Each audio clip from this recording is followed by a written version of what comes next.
Bon les amis, on va y aller étape par étape, sentiment par sentiment s'il vous plaît. Première question, êtes-vous éligible au airdrop de ZK Sync? Eh bien, pour ceux qui ont été éligibles, félicitations. Si c'est suite à ma vidéo, tant mieux. Si c'est pas suite à ma vidéo, tant mieux quand même. On s'en fout complètement de la raison. Le plus important, c'est que oui, et grâce à moi. Ça fait plaisir ça.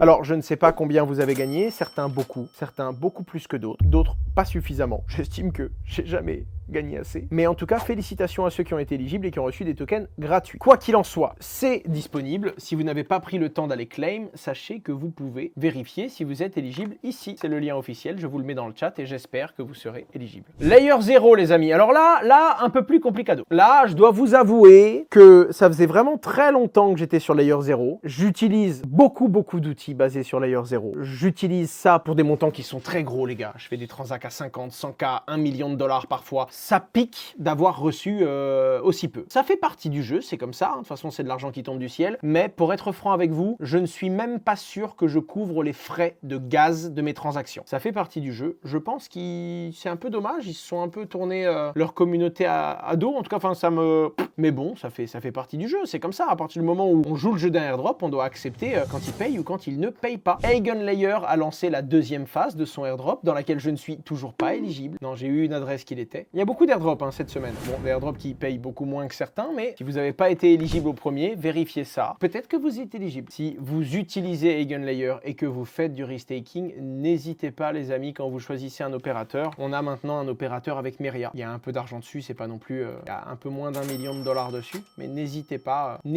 à vous positionner. Si jamais, en tout cas, vous avez déjà pris le risque du restaking. Si c'est pas le cas, je vous invite à regarder ma vidéo pour bien comprendre les risques que vous prenez. Mais sinon, voilà, l'article a disparu. En tout cas, cet article était censé dire que la Security Exchange Commission, qui avait prévu d'attaquer au tribunal Consensus, enfin pas Consensus, la fondation Ethereum et indirectement Consensus, Consensus qui émet MetaMask, qui émet des services comme Infura qui permettent de partager les transactions sur la blockchain Ether. Pour le coup, ils rebroussent chemin et finalement, ils n'attaqueront pas ces différentes fondations. En attendant, la société Consensus envisage pourtant de poursuivre son litige contre la SEC et de les attaquer. C'est une victoire qui est nécessaire mais pas suffisante selon eux. Alors après, ils sont dans une position un peu délicate parce qu'il faut avoir envie d'attaquer la Security Exchange Commission alors que tu n'as plus réellement besoin de le faire. C'est sport. Le truc, c'est que normalement, ton compliance officer, quand tu es dans la crypto-monnaie, il te dit « T'es en vie, on t'attaque pas, ferme ta gueule ». En gros, même si c'est le régulateur américain, même s'il allait les attaquer injustement, ils ont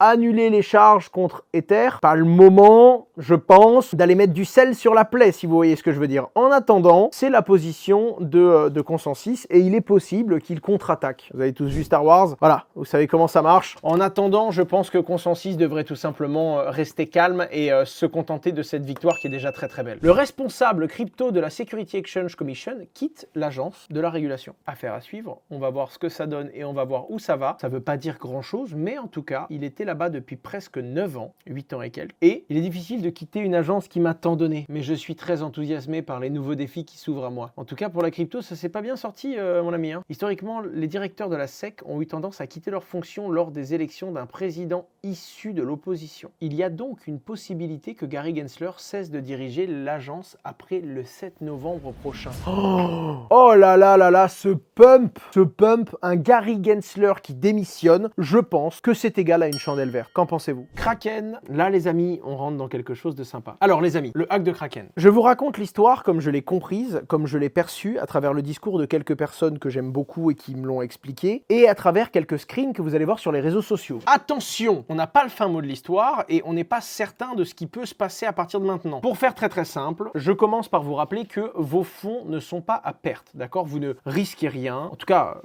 les 3 millions de dollars qui ont été volés seront amplement couverts par Kraken, quel que soit le problème. Quand on a une plateforme d'investissement, on a globalement un bug bounty où on a une certaine discussion ouverte avec ce qu'on appelle des white hats. Ce sont des gens qui sont des hackers éthiques qui vous contactent en disant bonjour, j'ai détecté telle et telle faille, je sais que vous avez un bug bounty ou vous donner 200 $ par petite faille, 500 $ par faille un peu plus importante, 1500 $ par faille critique. Même quand il n'y a pas de bug bounty du genre, il y a des discussions cordiales. Mais RIA n'en a pas, ça nous est déjà arrivé qu'on ait des gens qui nous contactent en mode bonjour, j'ai détecté ça, je pense que ça peut être dangereux, et en fonction de ça, ça nous arrive de dire bon bah en effet, le mec nous a permis de corriger une erreur, on lui envoie un petit chèque, on lui envoie un signe de gratitude pour qu'en gros ce white hat nous mette dans sa liste de plateformes dans lesquelles c'est intéressant pour lui de chercher des bugs parce que s'il en trouve, il peut être rémunéré. Du coup, ce qui s'est passé et ce qui est relativement intéressant, c'est que il y a des white hats qui ont contacté Kraken et qui leur ont signalé avoir trouvé une faille. En l'occurrence, c'est pas n'importe quel white hat, il s'agit de Certic. Alors, c'est pas vraiment des white hats, mais ils ont essayé de se faire passer pour ça, hein, donc des gens bien intentionnés qui leur disent coucou, on a trouvé des failles. En gros, quand on dépose de l'argent sur votre exchange avec une fonction qui s'appelle la fonction revert, on arrive à en retirer. Un petit peu compliqué, mais pour faire simple, ça te permettait en faisant un certain dépôt d'une certaine façon de pouvoir retirer de la crypto-monnaie. Kraken, débordé et recevant énormément de messages du genre, hein, parce que tu as également des gens qui viennent en mode j'ai trouvé une faute d'orthographe sur la page d'accueil du site, je veux de l'argent pour corriger ce bug. Non, tu as des trucs, ce ne sont pas des bugs importants, c'est pas des bugs qui ont de la valeur, donc tu peux pas payer toutes les personnes qui viennent vers toi. Mais le problème, c'est que Kraken a un petit peu négligé ça. Pour le coup, c'était une faille qui visiblement pouvait permettre de sortir plus de pognon. Et Kraken a un petit peu répondu à la légère à Certic en mode non, c'est pas sérieux, ça nous intéresse pas, on fera rien pour. Bref, vous avez compris l'idée. Certic aurait simplement dû montrer qu'il y avait une plus grosse bug, tourner vers eux, insister, communiquer pour pouvoir faire quelque chose, mais ils ont décidé de faire autrement. Ils ont décidé de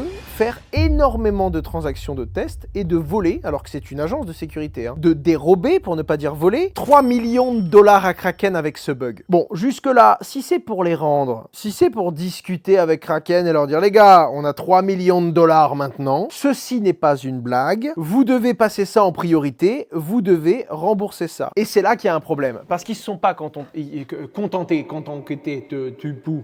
Ça n'a pas suffi. Le problème, c'est que déjà, Certic a mis un gros message pour annoncer oui, en effet, il y a une faille sur Kraken, voici toutes les actions que nous avons fait. Non seulement les mecs ont fait beaucoup de transactions de test, donc il y a quelques personnes qui disent attendez les gars, c'est chaud là. 1, 2, 3, 4 transactions, 100, 200, 300 000 $. Pourquoi t'as fait autant de transactions? Pourquoi ça a duré autant de temps? Pourquoi est-ce que, en plus de ça, vous avez commencé à faire passer vos fonds par Tornado Cash? Pour en gros qu'on ne puisse pas remonter à l'origine de la personne qui a dérobé les fonds. En plus de ça, ils ont perdu plus de 150 000 $ de frais de swap et de frais de mix. Donc, tu peux déjà plus rendre 3 millions à Kraken. Tu peux leur rendre plus que 2 850 000. Et là, ça part en couille. Il y a même une image, attendez, parce que j'arrive pas à retrouver le message, mais là, clairement, ils peuvent plus se faire passer pour des white hats ou des mecs gentils. Clairement, il semblerait que Certic était sur le point d'essayer de voler 3 millions de $ à Kraken. Alors, à suivre, hein, je ne veux pas les accuser, hein, on va bien voir, mais là, c'est chaud. Ça, c'est ce que certains disent. Le mec de chez Certic, il n'a pas été écouté. Ça a dû le piquer dans son ego et du coup il a voulu faire du mal à Kraken. C'est possible, mais en attendant là aïe aïe aïe aïe. Pour finir les amis, j'ai mis cette vidéo en ligne tout à l'heure. Je suis très content. Elle vous plaît fort. Dans mon back office là, je crois que je suis déjà à presque 30 000 vues alors que je l'ai mis en ligne il y a à peu près 10 heures. Donc la vidéo plaît. Les amis, je commence cette vidéo par expliquer que c'est entre guillemets un stablecoin qui propose des rendements qui sont fous et qu'on va aborder les risques et le fonctionnement. Il y a des gens qui arrivent à me dire oui, UST, t'en avais parlé petit. Il faut comprendre que je parle de tout ce qui est en tendance. Donc évidemment, je vais vous parler du stablecoin Ethena, déjà parce que si ça pète, ça va toucher tout le marché, même si vous en avez pas. Et ensuite parce que je trouve ça très intéressant de comprendre comment ça fonctionne. Je suis pas en train de vous dire d'aller en acheter. Les gars, elle fait 20 minutes, on a mis du motion design dessus, il y a eu un boulot qui a été fait pour simplifier l'explication, etc., etc. La vidéo est, je pense, vraiment très pédagogique et vu les retours que j'ai, vu le pourcentage de likes, je crois qu'on est à 99,4% de likes sur le sujet, elle va vous plaire et elle va vous apprendre pas mal de trucs aussi parce qu'elle va vous apprendre le fonctionnement des founding fees et ça, je trouve ça vraiment très intéressant.